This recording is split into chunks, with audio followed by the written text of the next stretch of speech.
Hi லக்கிட்டீஸ், இன்னைக்கு நம்ம டையோட எஃப்எஃபான my red husband episode 10 தான் பார்க்க போகிறோம். ஸோ நீங்களும் நம்ம சேனலை சப்ஸ்கிரைப் பண்ணலாம், சப்ஸ்கிரைப் பண்ணிக்கோங்க. கூடவே இந்த பெல் ஐக்கானையும் கிளிக் பண்ணிக்கோங்க அண்ட் உங்கள் ஃப்ரெண்ட்ஸ் அண்ட் ஃபேமிலிஸ்க்கு ஷேர் பண்ணுங்க. ஓகே, வாங்க நம்ம வீடியோக்குள்ளே போகலாம். லாஸ்ட் டைம் முடிச்சிருந்தோம் அப்படின்னா, வீட்டுக்கு சோறுவா வந்து கதவை திறந்த பாட்டிக்கு செம்ம அதிர்ச்சி. ஏன்னா அங்கே ருத்ரமூர்த்தியா தியா நின்றுட்டு இருக்கா. ஒரு மதிய வேலையில் மும்பைலேருந்து தான் வீட்டுக்கு வந்த தியாவுக்கு உங்களுக்கு கல்யாணமே முடிஞ்சிருச்சு அப்படிங்கிற விஷயம் தெரிய வருது. இதுக்கெல்லாம் காரணம் உங்கள் சித்தப்பா குடும்பமும் பாட்டியும் தான் அப்படின்னு புரிஞ்சுக்கிட்டவ செம்ம கொலை வரியில பாட்டிக்காக வெயிட் பண்ணிட்டு இருக்கா. ஏய் கிழவி, உன்கிட்ட நான் என்ன சொன்னா, நீ என்ன பண்ணி வச்சிருக்க என் அக்காவை அப்படின்னு தியா ஏதோ பேச ஆரம்பிக்க, அதுக்குள்ள பாட்டி வேகமா ஓடி போய் தியாவை கட்டிப்பிடிச்சு அழுக ஆரம்பிச்சிடுறாங்க. இது வரைக்கும் தேக்கி வச்சிருந்த கண்ணீரெல்லாம் வெளியில பாய தியாவோட கோவம் அப்படியே காத்துல கரையுது. பாட்டி எதுக்கு அழுகுறாங்கன்னு தெரிலனாலும் அவங்க அழுகிறத பார்த்து தியாவுக்கு ரொம்பவே மனசு கஷ்டமாகுது. ஏன்னா கடைசியா அவங்க அப்பாவும் அம்மாவும் இறந்தப்பதான் நான் இந்த 2 பெண் குழந்தைங்களையும் எப்படி கட்டி காப்பாற்ற போறேனோ தெரியலையே அப்படின்னு ஊர்க்காரங்க முன்னாடி பாட்டி கடைசியா அழுத்ததை பார்த்தவளுக்கு இன்னைக்கு மறுபடியும் பாட்டி அழுகிறத பார்த்ததும் மனசு தடுமாறுது. பாட்டியை மெல்ல முதுகில் தடவி கொடுத்து சமாதானப்படுத்திட்டு என்ன நடந்துச்சு அப்படின்னு கேட்டு தெரிஞ்சுக்கிறா. அப்படியே அதிர்ச்சியும் ஆகிறா. உங்கள் சித்தி குடும்பமும் பாட்டியும் பண்ண வேலையை நினச்சி செம்ம கடுப்பாக தான் இருக்குது. இருந்தாலும் அதை வெளியே காட்டிக்காம அமைதியாக இருக்கா. அதே சமயம் அக்காவோட வாழ்க்கையை நினச்சா அவளுக்கும் அழுக வருது தான். ஆனால் எதுக்கும் அழுகாத நம்ம வீர மங்கை தான் தியா. ஏ கிழவி, எதுக்கு சும்மா அழுதுட்ருக்க? அதான் நான் இருக்கேன்ல. நான் இருக்கிறப்ப என் அக்காவோட வாழ்க்கை பாழாகாது. போய் குளிச்சுட்டு வா, சாப்பாடு எடுத்து வைக்கிறேன், சாப்பிடு. நாளைக்கு காலையில் நான் நேரமே சென்னைக்கு கிளம்புறேன். என் அக்கா புருஷனை பார்க்க அவனை பற்றி விசாரிக்கிறேன். அவன் நல்லவனாக இருந்தா என் அக்கா அவன் கூடயே இருக்கட்டும். அவன் கெட்டவன்னு தெரிஞ்சா என் அக்காவை நான் திருப்பி அழைச்சிட்டு வருவேன். போய் சாப்பிடு போ. சும்மா தேவையில்லாமல் அழுகாத அப்படின்னு சொல்லி பாட்டியை தியா தேத்துறா. ஆனால் அக்காவோட வாழ்க்கையை காப்பாத்துறேன்னு சொல்லி போனவ திரும்பி வரும்போது ஒரு கல்யாணமான பொண்ணாக தான் வருவா அப்படிங்கிறது அவளுக்கே தெரியாது. அதே சமயம் இங்கே சென்னையில் கரெக்டாக 7:30 மணிக்கு நம்ம டேயோடைய கார் அவரோட வீட்டு கம்பவுண்ட்குள்ளே நுழையுது. அவர் வீட்டுக்குள்ளே காலடி எடுத்து வச்சதும் உங்கள் மாமியார், அதாங்க லக்ஷ்மி அம்மா, ஜூஸ் கப்போட டே முன்னாடி வந்து ஆஜராயிட்டாங்க. டே ஜூஸ் எடுத்து குடிக்க ஆரம்பிக்கா. ஏப்பா டே, வயன் ரொம்ப பயப்படுறாப்பா. அவளுக்கு தனியாக இருக்கலாம் பயமாக இருக்கும். ஏன்பா அவளை போட்டு இப்படி ரூமுக்குள்ளேயே பூட்டி வச்சிருக்க அப்படின்னு கேட்கா. அதுக்காக தாம்மா அவளை நான் அங்கே பூட்டி வச்சுருக்கேன். ஆக்சுவலி அவளுக்கு நான் ட்ரைனிங் கொடுத்துட்ருக்கேன். இவ்வளோ பெரிய வீட்டில் யார் இருந்தாலும் இல்லாட்டியும் அவளுக்கு தனியாக சமாளிக்க தெரியணும்ல, அதுக்காக தான் அப்படின்னு சொல்லிட்டு லக்ஷ்மி வாயை அடைச்சு எப்படியோ ஜூஸையும் குடிச்சிட்டு கப்பை கொடுத்துட்டு அவன் பாட்டுக்கு வேக வேகமாக மேலே போகிறான் அவனோட ரூமுக்கு. ரூமுக்குள்ளே லைட்ஸ் எல்லாமே ஆனாக இருக்கு. நீங்கள் ஒரு மூலையில் குத்துக்கால் வச்சு உட்காந்துருக்கீங்க. தலையை செவுத்துல சாய்க்காம உங்கள் கால் மேலே சாய்ச்சிட்டு முதுகை மட்டும் செவுத்துல சாய்ச்சிட்டு உட்காந்துட்ருக்கீங்க. டே வந்ததை கூட நீங்கள் கவனிக்கல. ஆனால் அவர் கதவை டப்புன்னு சாத்தவும் தான் டக்குன்னு நீங்கள் பத்திரி போய் எந்திரிச்சு நின்று அப்படியே டேவை பார்க்குறீங்க. தினம் அப்படியே தலையை குடிஞ்சுக்கிறீங்க. டே ட்ரெஸ் சேஞ்சிங் ரூம்குள்ளே போயிட்டு ட்ரெஸ்லாம் சேஞ்ச் பண்ணிவிட்டு ஒரு டவலை மட்டும் கட்டிட்டு வாஷ்ரூம் போய் ரெஃப்ரெஷ் ஆகிட்டு அகைன் ட்ரெஸ் சேஞ்சிங் ரூமில் ட்ரெஸ் சேஞ்ச் பண்ணிவிட்டு அப்படியே சோஃபாவில் வந்து கால் மேலே கால் போட்டு உட்காந்துருக்காரு. நீங்கள் அப்போலேருந்து இப்போ வரைக்கும் தலையை குனிஞ்சவங்க தான், நிமிரவே இல்லை, அப்படியே நின்றுட்டுருக்கீங்க. கொஞ்ச நேரம் மொபைலில் ஏதோ சில டீட்டெயில்ஸ்லாம் அனுப்பிட்டு அப்படியே உங்களை ஓரக்கணால் பார்க்க நீங்கள் இப்போயும் குனிஞ்ச தலை நிமிராமல் நின்றுட்டுருக்கீங்க. அதே பொசிஷனில் உங்களை மேலேருந்து கீழே வரைக்கும் நோட்டை விடுறாரு. காலையில் போட்டிருந்த அதே சாரியில் அந்த டீ கொட்டின அந்த கரை அப்படியே காஞ்சி நிற்க, முகம்லாம் வேர்வை பூத்து அப்படியே அழுக்கு தேங்கி நிற்க அப்படியே நின்றுட்டுருக்கீங்க. அதை பார்த்து மோசலிச்சட்டே, ஏய் குளிச்சியாடி? இல்லைங்க, போட்டுக்க வேறு ட்ரெஸ்ஸு இல்லை, எல்லா ட்ரெஸ்ஸும் வெளியில் இருக்குது அப்படின்னு நீங்கள் சொல்ல, வெளியே போய் உன் ட்ரெஸ் எடுத்து குளிச்சுட்டு 20 மினிட்ஸில் இங்கே வந்துருக்கணும். அதை விட்டுட்டு தேவையில்லாத வேலை ஏதாவது பார்த்த அப்புறம் நடக்கிறதே வேற அப்படின்னு டே சொல்ல, நீங்களும் சரின்னு டிங்கு டிங்குன்னு தலையாட்டிட்டு அப்படியே தடுமாற்றத்தோடு வெளியே வர, ரொம்ப நேரமாக கண்ணம்மாவும் லக்ஷ்மியும் உங்கள் ரூமை விட்டு கொஞ்சம் தூரமாக நின்று துடைக்கிற மாதிரி ஆக்ஷன் செஞ்சுட்டு இருந்தவங்க, நீங்கள் வெளியில் வர்றதை பார்த்ததும் வேகமாக ஓடி வந்த லக்ஷ்மி உங்களை ஜிமினோட ரூமுக்குள்ளே கூட்டிகிட்டு போக, நீங்கள் டக்குன்னு லக்ஷ்மியை கட்டி பிடிச்சி, அத்தை நீங்கள் ஏன் என்னை பார்க்க வரல? நான் எவ்வளோ நேரம் உங்களுக்காக காத்துட்டு இருந்தேன் தெரியுமா? நான் மட்டும் அந்த ரூமில் தனியாக இருந்தேன் தெரியுமா? எனக்கு பயமாக இருந்துச்சு அத்தை. நீங்கள் வருவீங்கன்னு நினச்சேன், ஆனால் நீங்கள் வரவே இல்லை. உங்கள் பையன்தான் என்னை தனியாக விட்டுட்டு போகிறாருன்னா நீங்களும் ஏன் என்னை தனியாக விட்டுட்டீங்க அப்படின்னு நீங்கள் ஒரு மாதிரி அழுகிற ரேஞ்சில் கேட்க, அதை கேட்ட லக்ஷ்மிக்கு என்ன சொல்கிறதே தெரில. அப்படியே நீங்கள் வார்த்தையாலேயே லக்ஷ்மியை கட்டி போட்டீங்க. அது வந்து அப்படின்னு லக்ஷ்மி அப்படியே தடுமாறி நிற்க, கண்ணம்மா ஏம்மா அவங்கள ஏம்மா அப்படி தப்பாக சொல்கிற? அவங்க இவ்வளோ நேரம் உன்னோட பாட்டியை தேடி தான் வெளியில் போயிருந்தாங்க, இப்போ தான் வந்தாங்க, அவங்கள போய் இப்படி தப்பாக சொல்கிறியம்மா அப்படின்னு சொல்ல, அதை கேட்ட உங்களுக்கு அப்படியே ஒரு மாதிரி இன்னும் கண்ணெல்லாம் கலங்குது. அத்தை சாரி அத்தை, என்னை மன்னிச்சிடுங்க, நான் தான் ஏதோ புத்தி கெட்டு போய் பேசிட்டேன் அப்படின்னு லக்ஷ்மியோட காலை தொட்டு கும்பிட்டவ, இப்பயே எனக்கு அவர் கொடுத்த 20 நிமிஷத்தில் 5 நிமிஷம் முடிஞ்சு போச்சுத்த, நான் குளிக்க போகிறேன் அப்படின்னு சொல்லிட்டு துண்டு எடுத்துகிட்டு சேலையும் எடுத்துகிட்டு நீங்கள் பட்டுக்கு பாத்ரூம்குள்ளே போயிடுறீங்க. இங்கே லக்ஷ்மி கண்ணமாட்ட, ஏய் ஏன்டி போய் சொன்ன அப்படின்னு கேட்க, வேற என்னம்மா சொல்ல சொல்கிறீங்க?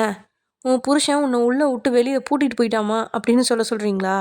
அந்த பொண்ணு மனசு எவ்வளோ கஷ்டப்படும், அதனால தாம்மா இப்படி சொல்லிட்டேன் அப்படின்னு கண்ணம்மா சொல்ல, லக்ஷ்மியும் அதுவும் சரிதான் அப்படின்ட்டு அமைதியாக நின்றுட்டுருக்காங்க. கண்ணம்மா ஒரு வேலைக்காரியாக இருந்தாலும் லக்ஷ்மிக்கு அவள் ஒரு சிஸ்டர் மாதிரி தான். ஏன்னா அந்த வீட்டில் அவ்வளோ பெரிய வீட்டில் பேச்சு துணை கூட லக்ஷ்மிக்கு வேறு யாரும் இல்லை, கண்ணம்மா மட்டும்தான் இருக்காங்க. அந்த வீட்டில் இருக்க மற்றவங்க முன்னாடி கண்ணம்மாவை ஒரு சர்வெண்ட்டாக நடத்தினாலும் லக்ஷ்மிக்கு கண்ணம்மா ஒரு சிஸ்டர் அப்புறம் ஃப்ரெண்டு மாதிரி தான். அடுத்த 10வது நிமிஷத்தில் குளிச்சுட்டு வேறு ட்ரெஸ் மாற்றிட்டு வெளியில் வர்றீங்க.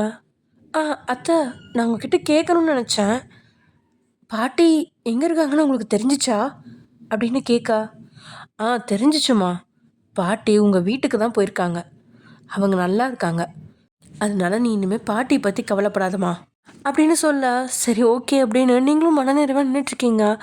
லக்ஷ்மியும் உங்கள் தலையை லைட்டாக தவட்டி விட்டுட்டு அப்படியே 2 சைட்லேருந்து முடி எடுத்து ஒரு கிளிப்பை போட்டு உங்களை அமுச்சு விட்டுறாங்க. நீங்களும் டே ரூமுக்குள்ளே வந்து அதே இடத்துல மறுபடியும் நின்றுட்டுருக்கீங்க. உங்களை பார்த்துட்டே 4 minutes லேட், நீ என்ன தனியாக தான் குளிக்க போனியா இல்லை வேறு யார் கூடயாச்சும் குளிக்க போனியா, இவ்வளோ லேட்டாகி வர அப்படின்னு டே கேட்க, உங்களுக்கு அது கொஞ்சம் வித்தியாசமாக தான் இருக்குது. ஏன்னா நீங்கள் ஊரில் ஈவினிங் 4 மணிக்கு குளத்துக்கு உங்கள் ஃப்ரெண்ட்ஸ் கூட போனீங்கன்னா 5:30 மணி வரைக்கும் குளத்துலேயே இருப்பீங்க. அந்தளவுக்கு குளிச்சுட்டு இருந்த உங்களை இப்படி ஒரு கேள்வி கேட்டால் உங்களுக்கு கொஞ்சம் வித்தியாசமாக தான் இருக்குது. அதெல்லாம் நினச்சிட்டு நீங்கள் அப்படியே அமைதியாக நின்றுட்டுருக்கா. டே அப்படியே உங்ககிட்ட வராரா. அவர் கிட்ட வந்தாலே உங்களுக்கு ஏதோ ஒரு பதட்டம் தொத்திக்குதா. நீங்கள் பின்னாடி நகரலாம் அப்படின்னு சொல்லி நகர பின்னாடி சவுறு தான் இருக்குது. அப்படியே முட்டி நின்றுட்டுருக்கீங்க.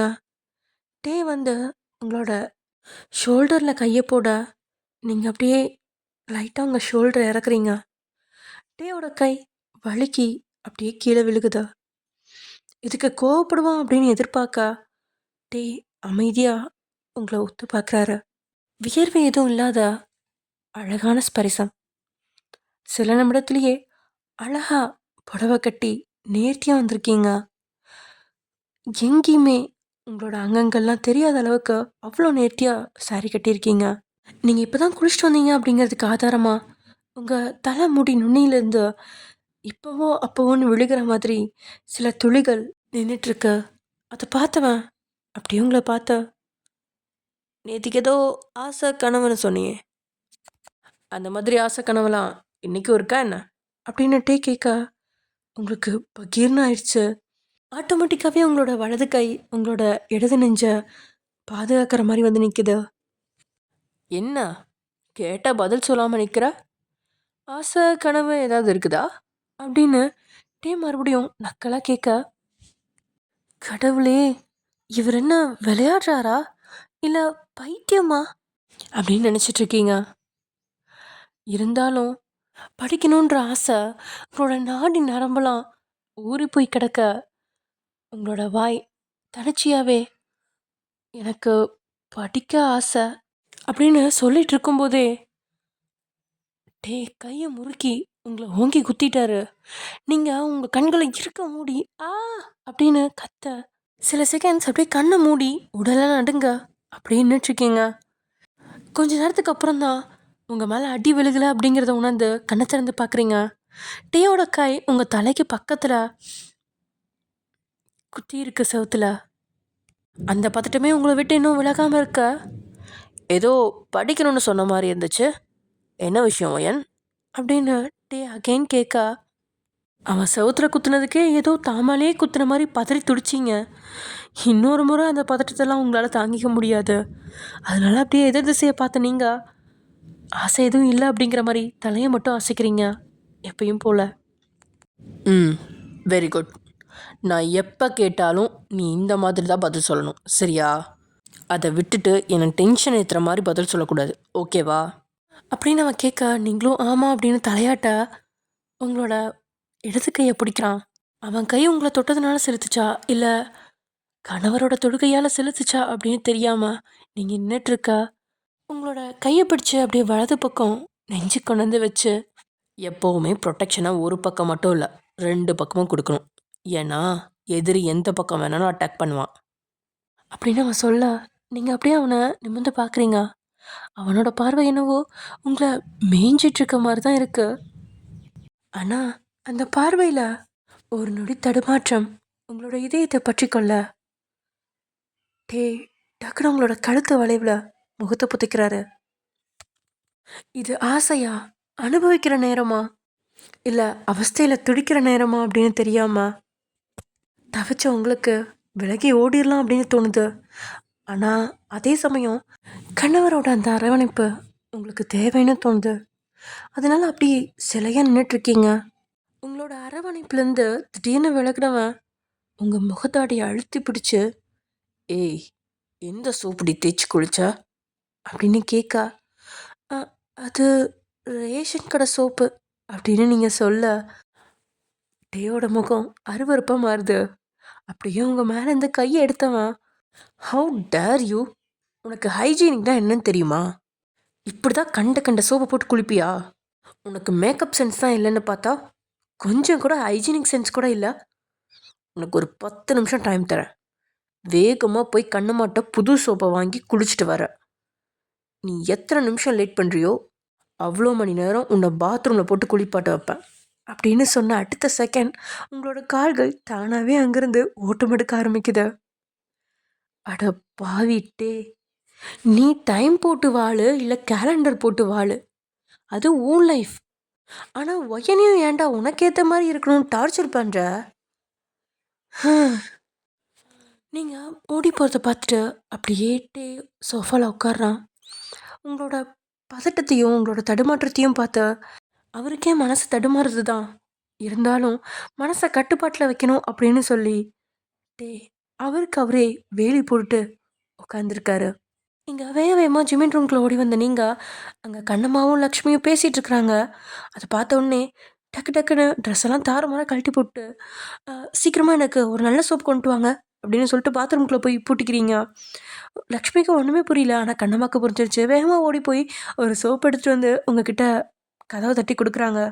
அதை வாங்கி டக்குன்னு குளிச்சுட்டு ட்ரெஸ்ஸை ஏதோ கட்டிட்டு நீங்கள் பாட்டுக்கு ஓடுறீங்க டேயோட ரூம்குள்ளே. இந்த முறை 9 நிமிஷம் 15 செகண்ட்லேயே வந்து நின்றுட்டுறீங்க. போன தடவை நேர்த்தியாக சாரிலாம் கட்டியிருந்தீங்க, நீட்டாக தலையெல்லாம் தவட்டியிருந்தீங்க. ஆனால் இந்த தடவை உடம்பை தவட்டுறதுக்கும் டைம் இல்லை, தலையை தவட்டுறதுக்கும் டைம் இல்லை. சாரி கூட ஏனோ தான் கட்டியிருக்கீங்க, ஆனாலும் உங்களோட உடம்பை ஃபுல்லாக அது மறைச்சிருக்கு. நீங்கள் டைமிங் கரெக்டாக கீப் பண்ணதை பார்த்து சிரிச்சட்டே அப்படியே உங்கள் முன்னாடி வந்து நின்று வெரி குட், என்ன மாதிரியே நீயும் டைமிங்கில் கரெக்டாக இருக்கணும். அதை விட்டுட்டு டைமிங் மிஸ் ஆச்சு அப்புறம் லைஃப்பும் மிஸ் ஆக வேண்டியிருக்கும், ஓகேவா அப்படின்னு சொல்ல நீங்களும் எப்பயும் போல் டிங்கின்னு தலையாட்டிக்கிறீங்க. தென் அகெயின் உங்கள் கழுத்து வளைவில் முகத்தை புதைச்சி அப்படியே நிற்க ஃபஸ்ட் டைம் அப்படி பண்ணும்போது உங்களுக்கு கொஞ்சம் கூச்சமாக இருந்துச்சு. ஆனால் இப்போ மூச்சு வாங்க அப்படியே படபடப்போன்னு நின்றுட்டுருக்கீங்க. கொஞ்ச நேரம் உங்கள் கழுத்து வளைவில் முகத்தை புதைச்சி நின்றுட்டு இருந்தவன் கையில் இருந்த Apple Watch it's time to talk to your mom அப்படின்னு சொல்ல உடனே அவங்ககிட்ட இருந்து விலகுனவன் அவனோட ஃபோன் எடுத்து பால்கனிக்கு போய் பக்கத்து ரூமில் இருக்க லக்ஷ்மிக்கு ஃபோன் பண்ணி பேச ஆரம்பிக்கிறான். பேச ஆரம்பிக்கும் போதே லக்ஷ்மி அம்மா அப்படின்னு ஆரம்பிக்கா உங்களுக்கு ஒரே குழப்பமாக இருக்குது. அத்தை பக்கத்து ரூமில் தானே இருக்காங்க, இவர் ஏன் அவங்கக்கிட்ட நேராக போய் பேசாமல் ஃபோனில் பேசிகிட்ருக்காரு அப்படின்னு நினச்சாலும் அவன் அவன் அம்மாட்ட பாசமாக பேசுகிற வார்த்தைகளெல்லாம் கேட்டு அப்படியே மெய் மறந்து நின்றுட்டுருக்கா. அந்த பால்கனியில் இருக்க நிலவு வெளிச்சம் அவன் மேலே பட்டு ஜொலிக்க உங்கள் கண்ணுக்கிட்டே ராஜா மாதிரி தெரியுறான். அப்படியே நீங்கள் டேவை சைட் அடிச்சுட்டு நின்றுட்டுருக்கா. 5 நிமிஷம் முடிஞ்சு பேசி முடிச்சுட்டு அப்படியே உள்ளே வர நீங்கள் மறுபடியும் தலையை கீழே குனிஞ்சு நின்றுட்டீங்க. அந்த டைமில் பாடிகார்டு ஒருத்தன் வந்து சாப்பாடு கொடுக்க அதை சாப்பிட்டு முடிக்க it's time for sleep, time 9:30 அப்படின்னு வர டக்குன்னு அவன் பாட்டுக்கு போய் பெட்டில் படுத்து அவன் பாட்டுக்கு லைட்லாம் ஆஃப் பண்ணிட்டான். இங்கே நீங்களோ ஒரு வார்த்தையாவது சாப்பிட கூப்பிடுவானா அப்படின்ற மாதிரி எதிர்பார்த்து கடைசியில் தோற்று போய் அப்படியே நின்றுட்டுருக்கீங்க. ரூமில் இருக்க மொத்த வெளிச்சத்தையும் வேற அணைச்சிட்டான். பசி வேற வயிற்ற கிள்ளுது உங்களுக்கு.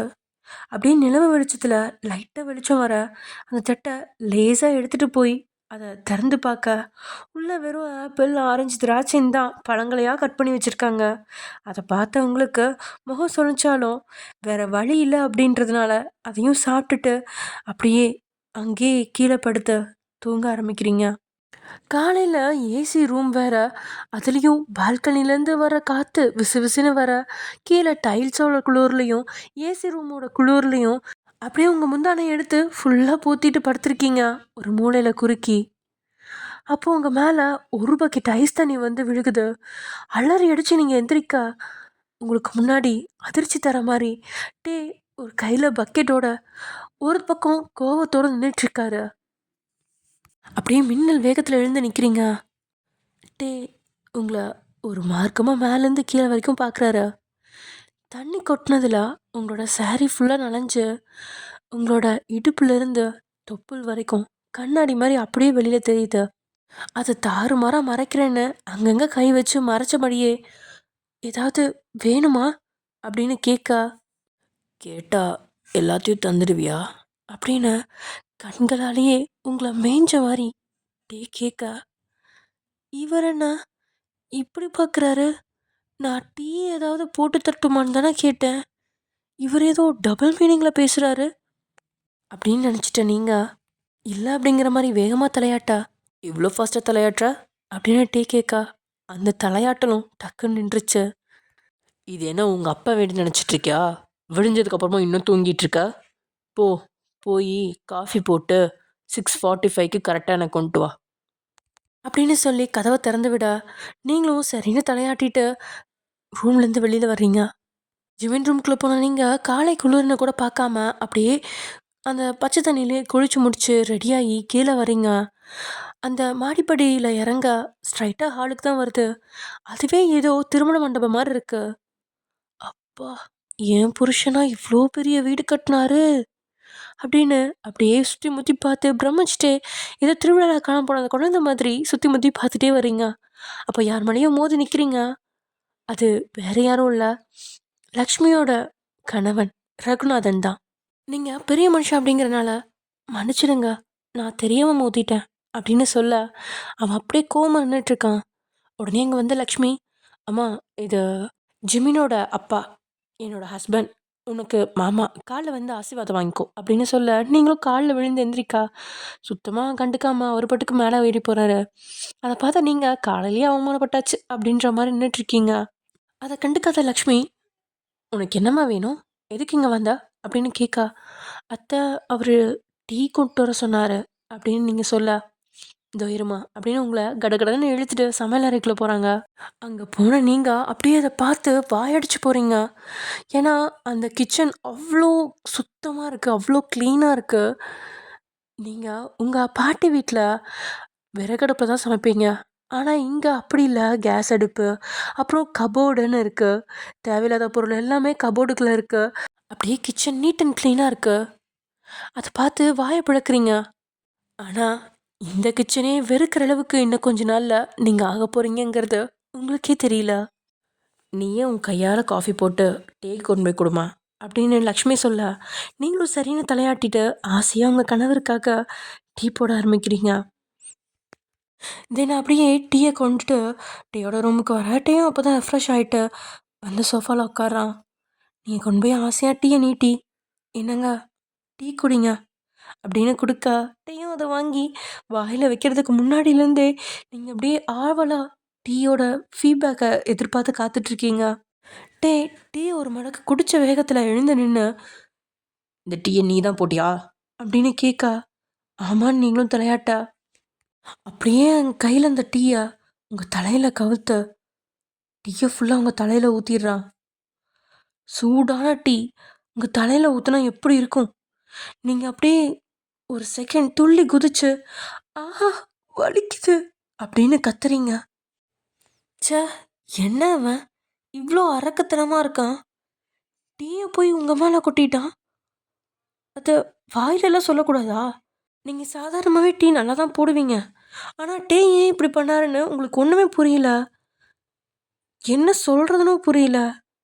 அப்படியே அழுதுட்டே அந்த டீயோட சூட்டில் வெந்துக்கிட்டோம், மனசை நொந்துக்கிட்டோம் அப்படியே நின்றுட்டுருக்கீங்க. பாவமா.